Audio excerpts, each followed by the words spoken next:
Assalamualaikum warahmatullahi wabarakatuh. Waalaikumsalam warahmatullahi wabarakatuh. Oke, hari ini kita akan belajar di mata kuliah psikologi perkembangan anak, khususnya di usia prasekolah, pertemuan yang ke-9 ya.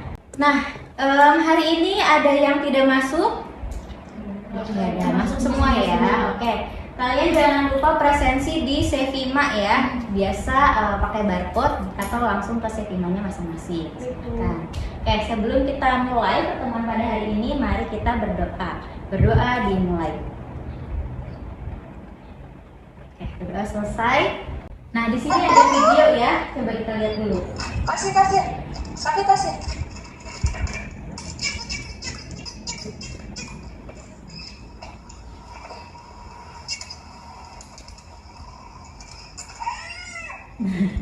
Oke.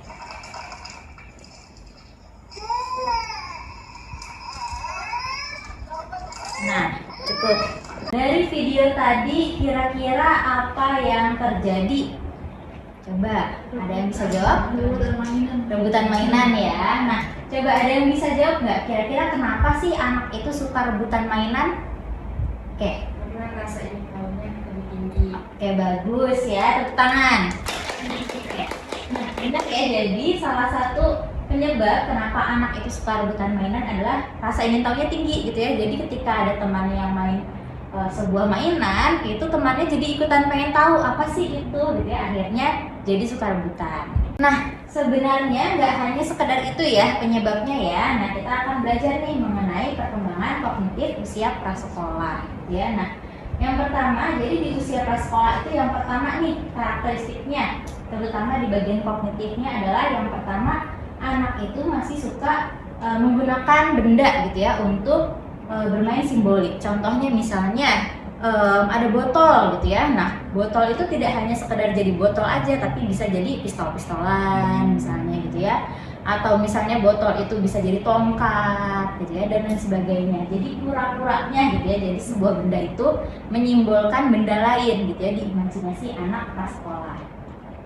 Nah, lalu yang kedua, anak usia prasekolah itu sudah mulai mengenal konsep sederhana dalam kehidupan sehari-hari gitu ya. Contohnya, oh aku tuh punya ayah, aku punya ibu gitu ya, aku punya kakak, punya adik gitu ya, dan dia tahu oh ayah itu misalnya lebih tua daripada ibu misalnya gitu ya, kakak lebih tua daripada adik. Nah, dia sudah tahu gitu ya. Lalu yang selanjutnya, anak usia prasekolah itu sudah mengetahui konsep banyak dan sedikit. Nah, itu juga salah satu penyebab anak itu kenapa suka rebutan gitu ya, karena misalnya dia dapat makanan gitu ya, terus dia melihat punyanya temennya, kok kayaknya makanan teman aku lebih banyak sih gitu ya daripada punya aku, akhirnya rebutan misalnya gitu ya. Lalu yang selanjutnya, dia sudah mulai memahami posisi atau kedudukan dalam keluarga di lingkungan sosial. Nah, contohnya sama ya, jadi misalnya dia sudah tahu, oh ayah itu posisinya lebih tinggi daripada ibu misalnya gitu ya, kakak posisinya lebih tinggi daripada adik misalnya gitu ya.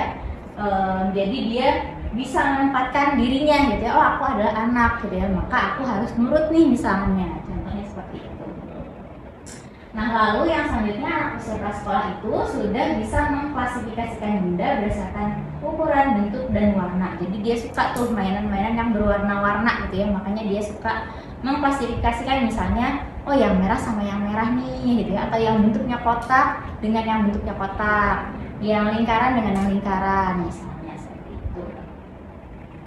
Nah, lalu yang terakhir, anak ini cara berpikirnya itu masih di konkret ya, dan juga berpusat pada diri gitu ya. Nah, maksudnya apa? Cara berpikir konkret itu dia harus melihat ada bendanya, harus ada wujudnya, harus ada buktinya misalnya gitu ya. Makanya ketika anak misalnya lari-lari diomongin nih, awas hati-hati nanti jatuh gitu ya. Nah, dia tetap lari kan gitu ya, karena dia tidak terbayang jatuh itu kayak gimana sih gitu ya, emang rasanya seperti apa sih. Nah, dia harus jatuh beneran dulu, sakit, nangis gitu ya, baru dia tahu oh kalau lari-lari bisa jatuh dan itu rasanya sakit gitu. Dan juga anak ini masih berpusat pada diri. Nah, tadi itu contohnya dia rebutan kan mainan gitu ya, karena dia berpikirnya adalah yang penting aku happy, aku senang gitu. nggak peduli temen aku nangis kayak mau gimana, mau marah kayak gitu ya, karena yang penting dirinya sendiri, senang di dirinya sendiri itu. Ini contoh yang selanjutnya ya. Jadi di perkembangan kognitif anak itu tadi cara berpikirnya masih konkret, belum abstrak dan egosentris gitu ya, sehingga dalam pemecahan persoalan-persoalan itu dia hanya memandang satu aspek aja dan juga mengabaikan aspek yang lain gitu ya. Nah, contohnya kita lihat ya, di sini ada gambar ya. Di sini kan ada 2 gelas gitu ya. 2 gelas yang sama nih ukurannya, boleh kita pinjam ya botolnya ya. Nah, ini contohnya, ini kan ukurannya sama ya. Sehingga anak tahu, oh ini isinya sama gitu ya. Nah, kalau misalnya diberikan contoh yang lain gitu ya, yang satu gelasnya tinggi tapi dia kurus nih, nggak gendut, yang satu rendah tapi gendut gitu ya. Nah, dia berpikirnya adalah si gelas yang tinggi itu ukurannya atau isi airnya itu lebih besar daripada yang gendut tapi pendek itu gitu. Padahal sih sebenarnya kalau diukur berapa milinya sama aja gitu. Nah, yang selanjutnya kita mulai belajar mengenai perkembangan sosial emosional anak ya. Nah, di sini karakteristiknya adalah anak usia prasekolah itu menikmati bermain pura-pura dengan orang lain gitu ya. Jadi dia itu suka main dokter-dokteran, main guru gitu ya, main guru-guruan di sekolah gitu ya. Padahal dia nggak ngerti juga apa yang diajarkan gitu ya. Terus juga main suntik-suntikan gitu ya. Padahal ya dia pakai pulpen doang misalnya. Nah, gitu. Dan itu sangat mendukung ya perkembangan sosial dan emosionalnya. Jadi kan dia berinteraksi sama orang lain, dia juga belajar untuk berempati akhirnya gitu ya. Yang nantinya ketika sudah masuk ke usia sekolah, yang tadinya dia berpikirnya hanya yang penting dia senang gitu ya, nggak berempati pada orang lain, karena dia mulai belajar lewat bermain ini, akhirnya dia belajar untuk berempati juga. Lalu yang kedua, mulai belajar berbagi gitu ya. Ini kita harus garis bawahi baru mulai gitu ya. Jadi belum sepenuhnya dia tahu konsep berbagi, baru mulai belajar gitu. Sehingga ya itu tadi kita lihat di video yang tadi sebelumnya ya, masih rebutan mainan karena dia baru mulai belajar gitu. Jadi ketika misalnya kita melihat ada anak usia prasekolah dia masih rebutan, ya wajar gitu ya. Walaupun tetap kita harus kita harus tetap mengajarkan kepada anak gitu ya untuk tetap berbagi gitu. Jadi bukan malah wajar namanya anak-anak gitu ya, akhirnya tidak diajarkan untuk berbagi, tetap diajarkan tapi ya tidak memaksa juga gitu ya, dimarahin misalnya, nah itu juga jangan, tetap diajarkan aja gitu. Lalu yang terakhir, mulai bertanggung jawab dalam bertindak gitu ya. Jadi dia sudah mulai belajar nih, oh kalau misalnya aku ngerebut mainan teman aku bakalan nangis. Nah dia jadi dia tahu si akibatnya gitu ya, sehingga dia mulai belajar gitu ya untuk bertanggung jawab gitu. Makanya kita juga harus menguatkan anak gitu ya, biar dia itu bisa bertanggung jawab gitu. Contoh simpelnya yang lain adalah ketika dia habis mainan ya beresin sendiri gitu. Jangan kita yang ngeberesin, karena nanti dia tidak belajar bertanggung jawab gitu. Nah, di sini kita masuk ke kesimpulan. Kira-kira siapa yang bisa menyimpulkan? Ayo, siapa yang bisa menyimpulkan? Satu kalimat simpel aja. Oke, boleh. Dari yang saya pahami ya Bu, dari penjelasan itu tadi, jadi kalau anak usia prasekolah itu mereka masih butuh bukti nyata gitu untuk memahami suatu persoalan gitu. Jadi kalau nggak ada bukti nyatanya, sulit untuk mereka itu paham gitu. Jadi kalau misalkan kita mau ngajarin mereka atau mau ngasih pemahaman ke mereka, itu kayak lebih baik kita ngasih nih bukti nyatanya langsung ke mereka gitu, biar lebih mudah dipahami sama mereka. Betul sekali ya, tepuk tangan. Oke, nah di sini juga Bu Dita akan menambahkan ya kesimpulannya ya. Nah, pada usia 3-6 tahun, anak-anak mengalami perkembangan kognitif yang pesat gitu ya, termasuk kemampuan berpikir simbolisnya dan juga penalaran awal.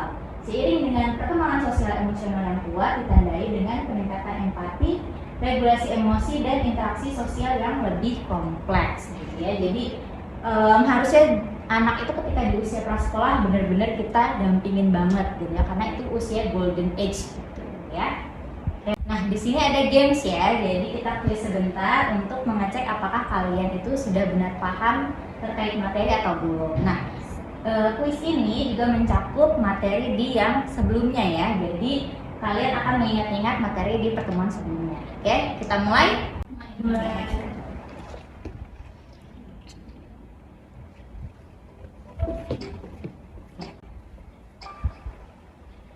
Nah, benar atau salah gerakan anak sudah mulai menyamai dewasa di usia 2 tahun? Salah. Oke.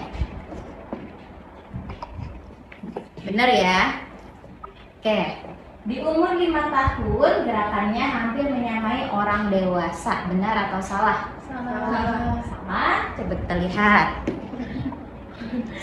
Salah ya. Jadi yang benar gitu ya. Dia udah mulai menyamai gerakan orang dewasa. Nah, di usia 6 tahun kosakata anak mencapai 8.000 sampai 14.000. Benar. Ya, benar ya. Nah, pada usia prasekolah anak sudah mengetahui konsep banyak dan sedikit. Benar atau salah? Benar. Oke, benar ya. Anak usia prasekolah, anak usia belum mampu meniru gerakan ibadah dengan urutan yang benar. Wah, waktunya habis ya. Nah, 3 yang benar. Itu sudah cukup bagus ya. Tepuk tangan kita semua. Oke, sekarang sudah di penghujung pertemuan. Kira-kira sampai sini apakah ada pertanyaan atau tidak?